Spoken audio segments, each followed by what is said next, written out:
नमस्कार, मैं आचार्य मोहिनी भारद्वाज राघव यूट्यूब के चैनल पर आपका स्वागत करती हूँ। आज हम बात कर रहे हैं कि सूर्य और बुध से बनने वाले आदित्य योग के बारे में। सबसे पहले ये जानते हैं कि ये बनता कैसे है। अगर कुंडली में किसी भी भाव में बुध और सूर्य साथ हो तो इस योग का निर्माण होता है।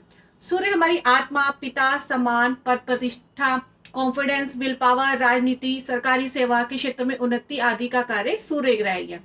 कुंडली में अकेला सूर्य अगर मजबूत है, बाकी ग्रह कमजोर हो, तब भी जातक भाग्यशाली माना जाता है। बुध ग्रह बुद्धि, अकाउंट्स, गणित, वकील, अध्यापक, ज्योतिष, debate, speech, communication, vocal talent, neurosurgeon, हास्य वक्ता, बहन, बुआ, लेखक और किन्नर का कारक है। ऐसे लोगों की कुंडली में देखा जाता है कि ये दोनों ग्रह अगर साथ हैं और बुध आदित्य योग बन रहा है, क्योंकि एस्ट्रोनॉमी में भी सूर्य की और बुध से ज्यादा दूरी नहीं है, क्योंकि ये हमेशा साथ ही रहते हैं या एक घर आगे पीछे ही होते हैं। इसीलिए जब इतने लोगों की कुंडली में ये योग होगा तो क्या सभी की कुंडली में योग बनेगा? ये योग तो बनेगा, लेकिन राजयोग का फल नहीं मिलेगा। इस योग का फल वैसे तो दशाओं में मिलता है।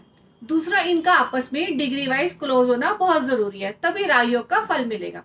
और ये भी देख लेना चाहिए या सूर्य बुध में कोई नीच तो नहीं है या बुध अस्त तो नहीं है, तब भी राजयोग का फल नहीं मिलेगा। यह योग किस भाव में बन रहा है, क्योंकि इन दोनों में कोई मारक भाव का स्वामी है या त्रिक भावों में इनकी युति बन रही है, तो भी राजयोग का फल नहीं मिलेगा। क्योंकि हमारे पास बहुत से ऐसे लोग आते हैं जो कहते हैं कि हमारी कुंडली में यह योग बन रहा है, लेकिन राजयोग का फल तो मिलता ही नहीं है। इसलिए इस योग के बारे में कहने से पहले ये सब चीजें जरूर देख लें। सूर्य और बुध जिस भाव में स्थित है, उसी भाव से जुड़े फलों की, शुभ फलों की प्राप्ति होती है। अगर ये राजयोग बनता है तो धन योग भी बनता है। ये केंद्र और त्रिकोण में ही शुभ फल देते हैं। जिस जातक की कुंडली में बुध आदित्य योग होता है, वह प्रखर बुद्धि वाला होता है, अपने ज्ञान और बुद्धि के दम से पूरी दुनिया में राज करता है, इसलिए इसे राजयोग कहा गया है। ऐसे जातक की वाणी बहुत प्रभावी होती है और वाक क्षमता बहुत मजबूत होती है। उसमें लीडरशिप की बहुत क्षमता रहती है। मान सम्मान, विल पावर, प्रतिष्ठा और अपनी बुद्धि और मेहनत से जो चाहे हासिल कर लेते हैं। ऐसा जातक वैसे बहुत चालाक और समझदार भी होता है। यह वे किसी कंपनी का सीईओ भी बन सकता है। ऐसा जातक प्रोफेसर के साथ बहुत बड़ा बिजनेसमैन भी बन सकता है। इस योग से आप बहुत पॉलिटिकल बड़े लीडर भी बन सकते हैं, क्योंकि सूर्य सरकार, बुद्धि कलम का कारक है। बाकी बुध आदित्य का सभी भावों में अलग अलग फल मिलते हैं।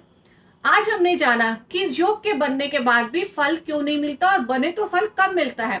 आप मुझे इंस्टा पे जरूर फॉलो करें, और अगर आपने चैनल सब्सक्राइब नहीं किया है तो अभी सब्सक्राइब करें। आप मेरी वीडियो को लाइक और शेयर करना नहीं भूलें और मेरी नई वीडियो का इंतजार करें, ताकि हम आपसे जल्दी मिल पाए।